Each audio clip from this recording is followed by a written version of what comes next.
A paz do Senhor Jesus Cristo, meu irmão, minha irmã, eu espero que esteja tudo bem contigo, né? Hoje eu estou trazendo uma palavra da parte de Deus para o seu coração, para a minha e para a sua meditação, né? E meus irmãos, hoje eu quero estar meditando, né? Um pequeno devocional, algo muito simples aqui, muito singelo, né? Por que nós devemos perdoar as pessoas que nos perseguem, que nos fazem mal, né? Verdadeiramente, segundo o Senhor Jesus Cristo, nós não precisamos de motivos para perdoar, né? Nós simplesmente devemos amar uns aos outros, perdoar aqueles que nos fazem mal, amá-los inclusive, né? Orar por essas pessoas, mas, né?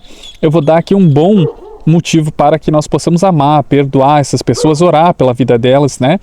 Para que o Senhor Jesus Cristo venha libertar, venha curar, venha tirar a cegueira espiritual, venha tirar toda a opressão maligna que tem influenciado essas pessoas, amém? Meus irmãos, eu quero citar um texto que se encontra lá em Atos dos Apóstolos, né? Quando o apóstolo Paulo tem um encontro com o Senhor Jesus Cristo, né? O apóstolo Paulo ia descendo para Damasco, né? E ele pediu cartas ao imperador romano para prender, para matar pessoas, né? O apóstolo Paulo matava, prendia, perseguia, né? Fazia verdadeiramente a atrocidade com todas aquelas pessoas que declaravam a fé no Senhor Jesus Cristo, né? Como o Filho de Deus. Em certo dia, o apóstolo Paulo ia descendo para Damasco e o Senhor Jesus Cristo apareceu. O Saulo de Tarso, né? Que logo após passou a se tornar apóstolo Paulo, né? O Senhor Jesus Cristo apareceu para ele num resplendor de luz e o apóstolo Paulo caiu cego no chão, né? Ficou cego por 3 dias, ele também ficou sem comer e sem beber durante 3 dias, né? E o Senhor Jesus Cristo pergunta para ele: Saulo, Saulo, por que me persegues, né? Nós vemos aqui que o próprio Senhor Jesus Cristo disse, né, que a perseguição de um homem que matava, prendia, perseguia os cristãos, né, não era contra eles próprios, né? Ele, na verdade, era contra o Senhor Jesus Cristo. Ele queria acabar com a propagação do evangelho, ele queria parar a fé cristã, né? Não era de fato os cristãos, né? Mas como Satanás, né, não pode destruir o próprio Senhor Jesus Cristo, o que ele faz, né? Ele tenta destruir os cristãos, ele tenta desincentivar, né, a gente a não pregar o evangelho, né? Ele tenta de todas as formas parar a obra de Deus nessa terra, porque assim vai ficar mais fácil para ele, né? Então, quando o apóstolo Paulo tem um encontro ali com o Senhor Jesus Cristo, cai e fica cego por 3 dias sem comer e sem beber, né? O Senhor Jesus Cristo diz: Saulo, Saulo, por que me persegues? Aí o apóstolo Paulo diz: quem é, Senhor? Eu sou Jesus, a quem tu persegues. Duro é para ti recaustar contra os agrilhões, né? Veja que o próprio Senhor Jesus Cristo diz a ele, né, que ele perseguia não eram os cristãos, não era quem pregava, quem levava o evangelho, quem cria no Senhor Jesus Cristo, mas sim o próprio Senhor Jesus Cristo, né? Então, Saulo acabou ficando cego ali por 3 dias, né? Até que o apóstolo do Senhor Jesus Cristo, Ananias, né, vai e ora pelo apóstolo Paulo, né? Cai as escamas ali que Satanás tinha colocado sobre os olhos dele, né? O apóstolo Paulo fica cheio do Espírito Santo, então começa a pregar, levar o evangelho ao redor do mundo, né? E aí se tornou alguém assim com a história, os melhores livros da Bíblia, né, foram escritos por ele. Eu tenho certeza que os melhores evangelhos, as melhores cartas, né, tudo que está de melhor na Bíblia, eu tenho certeza que foi ele que escreveu, né?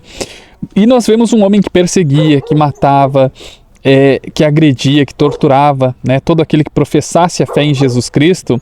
Esse homem, logo em seguida, passou a adorar o Senhor Jesus Cristo, passou a pregar o próprio evangelho que ele tanto perseguia. Por quê? Porque Deus tirou os demônios que estavam oprimindo ele, né? Essas pessoas que nos perseguem, que nos caluniam, que tentam acabar com a nossa reputação, não são elas, né? A gente sabe que não é elas. Quando a gente passa a ter um pouquinho mais de conhecimento com o Senhor Jesus Cristo, a gente sabe que é Satanás que está oprimindo, que está inflamando corações, que está trabalhando ali a mente, né? Para que a pessoa venha nos odiar, venha, né, tentar acabar com a nossa vida, né? Eu também quero compartilhar outro texto que se encontra lá em Efésios, meus irmãos, né? Efésios 6:12, que diz o seguinte, né?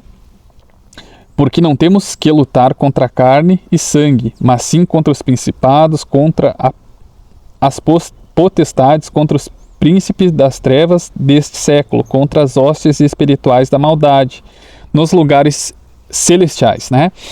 Meus irmãos e minhas irmãs, né? Mais uma vez, a própria Bíblia contando, né? E dizendo que nós devemos orar por essas pessoas, que nós devemos pedir a Deus que Deus venha libertar, arrancar as escamas, a cegueira espiritual, né? Que Satanás colocou ali, a cegueira da incredulidade, inclusive em Deus, né? E que Deus venha tirar os demônios, as entidades malignas que têm oprimido essas pessoas, né? Por verdade, nós não precisávamos de motivos para amar e perdoar essas pessoas, mas, né, nós temos um excelente motivo, que essas pessoas praticamente não têm culpa, né, do que elas estão fazendo, porque elas estão sendo usadas como ferramenta de Satanás nessa terra para demonstrar o que ele gostaria de fazer com a gente, né? Mas como ele é um fracassado, é um derrotado, o Senhor Jesus Cristo já derrotou, já pisou, já amassou ele, né? Ele usa quem ele pode usar, quem dá legalidade para ele, né? Para tentar parar os cristãos, né? Mas quem é cristão de verdade chama o nome do Senhor Jesus Cristo, ora, repreende, né? E Deus vai entrar com libertação, vai entrar com cura, né? E perdoa essas pessoas que perseguem você, que caluniam o seu nome, né? Porque o Senhor Jesus Cristo nos perdoou, nos amou mesmo, nós sendo pessoas detestáveis, pessoas pecadoras, infiéis, mentirosas, né? Com tantos defeitos. Mesmo assim, ele deu a própria vida pela minha e pela sua vida, né? E como diz lá em Romano 8:32, né? Aquele que nem o próprio Filho poupou, não nos dará com ele todas as coisas, né?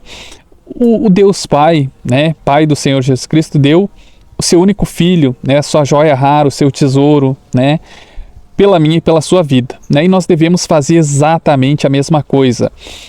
O segundo mandamento mais importante que o Senhor Jesus Cristo define é amar o nosso próximo, né, e amar como ele nos amou, né, independente se o nosso próximo merece, independente se o nosso próximo faz o mal, né, a gente só consegue fazer o mal quando a gente paga o mal com o bem, né. Como o Senhor Jesus Cristo fez com nós. Nós éramos pecadores, maldosos, né, ímpios, mas ele deu a sua vida, né, e o Deus Pai deu a sua joia mais rara por humanos, pecadores, falhos, mentirosos, idólatras, feiticeiros, né? Não houve ali uma separação, não, tu não é merecedor do sacrifício do meu filho, não, que esperança, Deus deu por todo, né? E o Senhor Jesus Cristo também se sacrificou por todo. Então, que nós possamos orar por essas pessoas que perseguem os cristãos, que caluniam, né? Que tem o coração movimentado por Satanás, inflamado, cheio de ódio, né? O nosso trabalho aqui na terra, como verdadeiro apóstolo do Senhor Jesus Cristo, é amar e perdoar essas pessoas e interceder pela vida delas, né? Para que Deus venha tirar as escamas dos olhos, venha arrancar a opressão maligna que há na mente e no coração, né? E que o Senhor Jesus Cristo venha encher essas pessoas do Espírito Santo, que elas venham pregar, venham profetizar, venham ser libertas de tudo aquilo que Satanás tem feito na vida delas. Amém, meu irmão e minha irmã? Fique com a paz e a graça do Senhor Jesus Cristo.